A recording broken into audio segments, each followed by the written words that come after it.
takuenda part B tawana first answer yedu saka B tiri kunzi illustrate part A on a number line saka takuya this part we are illustrating this section yata obtain panapa yatakuisa pa number line saka zvatakuita tiri kuisa 2 less than or equal to x less than 4 unongoenda pa number line pako, right?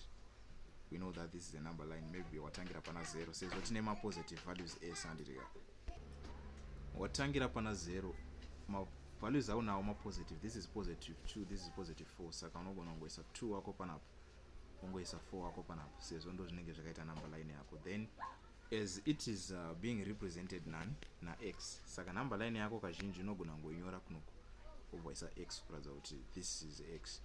Panapa we are starting with 2, but pakanzi 2 less than or equal to, meaning kuti pamusoro pa 2 ndokuonesa ka unodhirwa kaseko kanaka. Pana pakanzi less than or equal to kana kuti greater than or equal to unoshade this circle.